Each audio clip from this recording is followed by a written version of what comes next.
Assalamualaikum warahmatullahi wabarakatuh. Perkenalkan, nama saya Lia Wulandari. Saya dari Universitas Samudra, Fakultas Sains dan Teknologi, jurusan Fisika dengan nomor induk mahasiswa 2206030004. Di sini saya ingin menjelaskan makalah saya tentang subsurface aquifers and the reclaiming of their groundwater system. Adapun penelitian ini membahas tentang interaksi kompleks antara proses hidrologi bawah permukaan, kualitas air tanah, dan pengolahan sumber daya air di akuifer aluvium pesisir dengan menggunakan pelacak lingkungan seperti isotop stabil dan tritium. Di sini juga menganalisis waktu tinggal air tanah dan sumber recharge yang berkontribusi terhadap dinamika hidrologi.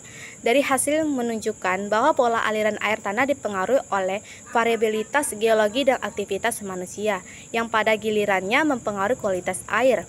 Nah, dari penelitian ini dilatar belakangi oleh PFAS adalah kelompok senyawa kimia buatan yang telah digunakan secara luas sejak tahun 1940-an dalam berbagai produk konsumen dan industri seperti alat masak anti lengket, busa, pemadam kebakaran, dan pelapis tekstil.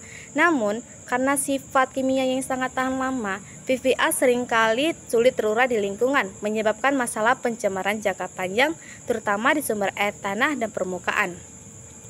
Nah, di berbagai wilayah Amerika Serikat sendiri sangat menggunakan data air umur tanah, seperti memberikan informasi tentang waktu yang diperlukan bagi air untuk bergerak dari permukaan di akuifer, dan pada gilirannya menunjukkan kecepatan recharge dengan membandingkan laju recharge di berbagai akuifer. Penelitian ini berusaha untuk memahami variabilitas alami dalam ketersediaan air tanah.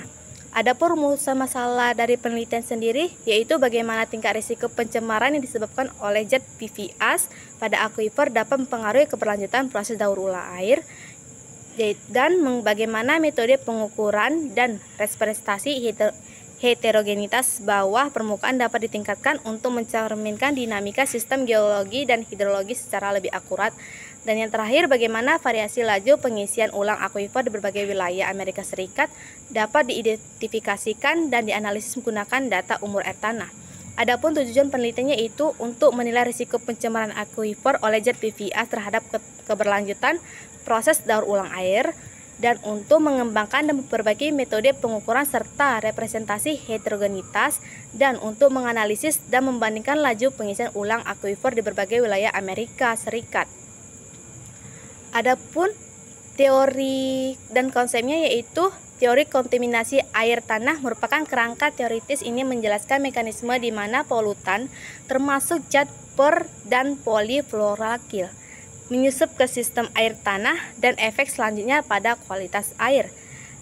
Dan yang kedua, teori heterogenitas bawah permukaan merupakan kerangka teoritis. Ini meneliti perbedaan fisik dan kimia di dalam lapisan tanah yang mempengaruhi pergerakan air dan distribusi spasial zat larut.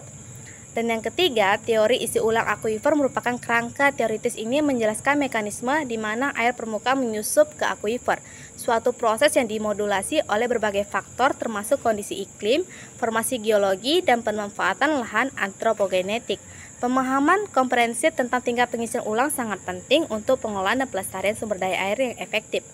Konsep data usia air tanah merupakan kerangka konseptual. Ini menggunakan data usia untuk mengevaluasi dinamika pengisian ulang dalam sistem akuifer yang beragam.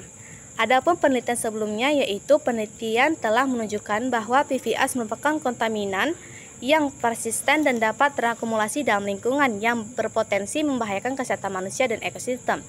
Dan yang kedua, studi sebelumnya juga dalam bidang hidrologi telah menekankan pentingnya memahami heterogenitas bawah permukaan dan proses dinamis yang mempengaruhi aliran air tanah. Penelitian ini membangun dari penelitian yang ada dengan mengembangkan metode pengukuran dan representasi yang lebih baik untuk menggambarkan kondisi bawah tanah dalam konteks waktu dan ruang. Dan yang ketiga, penelitian sebelumnya telah membahas pentingnya memahami tingkat recharge akuifer untuk pengelolaan sumber daya air yang berkelanjutan.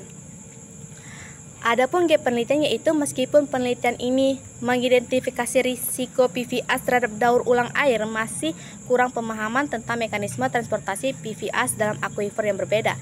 Selain itu, ada kebutuhan untuk penelitian lebih lanjut yang mengeksplorasi metode deteksi pengurangan kontaminasi PFAS dalam sistem air tanah serta dampak jangka panjangnya terhadap kesehatan manusia dan lingkungan. Yang kedua, penelitian ini berfokus pada pengukuran dan representasi heterogenitas bawah permukaan, tetapi belum sepenuhnya mengeksplorasi implikasi praktis dan pendekatan 4 dimensi. Dan yang ketiga, walaupun penelitian ini juga memberikan perbandingan tingkat Richards, masih ada kebutuhan untuk memahami faktor-faktor yang mempengaruhi variasi Richards di tingkat lokal seperti penggunaan lahan, perubahan iklim, dan praktik manajemen air. Adapun metodologinya yaitu desain penelitian. Terdapat beberapa desain penelitian sebagai berikut, yaitu menganalisis risiko kontaminasi PFAS dalam daur ulang air melalui akuifer dan dampaknya terhadap kualitas air serta kesehatan lingkungan. Mengembangkan metode untuk mengukur dan merepresentasikan heterogenitas bawah permukaan serta proses dinamis dalam konteks hidrogeologi 4 dimensi dan membandingkan tingkat Richards akuifer di berbagai lokasi di Amerika Serikat berdasarkan data umur air tanah.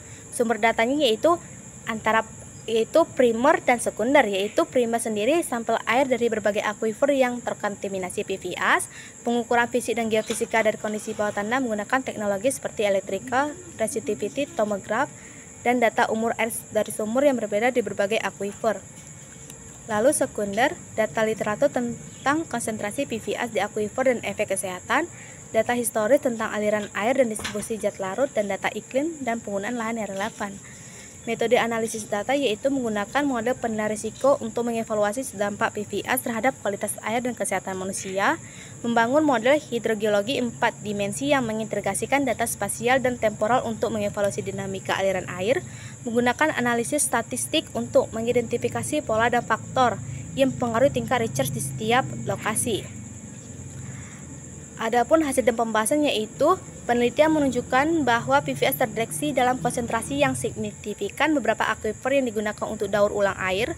Mode penilaian risiko mengidentifikasi bahwa PFAS dapat terakumulasi dalam air tanah dan berpotensi membahayakan kesehatan manusia di ekosistem. Penggunaan teknologi baru seperti electrical resistivity tomograph memungkinkan pemetaan yang lebih baik dan dari heterogenitas bawah permukaan.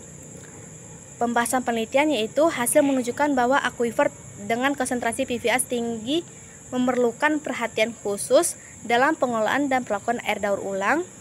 Hasil menunjukkan bahwa pemahaman yang lebih baik tentang heterogenitas bawah permukaan dapat meningkatkan model prediktif untuk pengelolaan air tanah.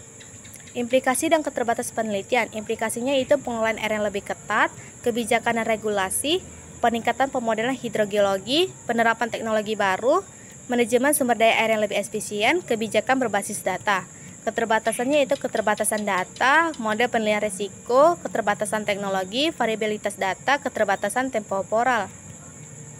Adapun ringkasan temuan utamanya yaitu konsentrasi PFAS, dampak kesehatan dan lingkungan, rekomendasi teknologi pemantauan baru, model hidrogeologi 4D, kebutuhan data, variasi tingkat Richards, data umum air, kebijakan adaptif. Pencapaian tujuan penelitian yaitu pencapaian identifikasi konsentrasi PFAS di akuifer yang terlibat dalam daur ulang air. Tujuan penelitiannya itu meningkatkan pemahaman tentang heterogenitas bawah permukaan dan proses dinamis dalam hidrogeologi melalui pengembangan model 4D. Lalu rekomendasi untuk penelitian selanjutnya yaitu studi longitudinal, pengembangan teknologi pemurnian, analisis risiko kesehatan, penerapan metode baru, studi kasus di berbagai lokal, interaksi antara proses dan studi multinasional, analisis dampak perubahan iklim dan model prediktif. Adapun kesimpulannya yaitu data umur air, kebijakan aditif, dan pencapaian tujuan penelitian yaitu rekomendasi untuk pengelolaan yang lebih ketat dan penerapan teknologi pemurnian lebih efektif dan dalam sistem daur ulang. Dan yang terakhir, penekanan pentingnya data spasial dan temporal untuk meningkatkan sumber daya air. Cukup sekian dari penjelasan saya. Bila ada kata-kata saya yang salah, saya memohon maaf. Assalamualaikum warahmatullahi wabarakatuh.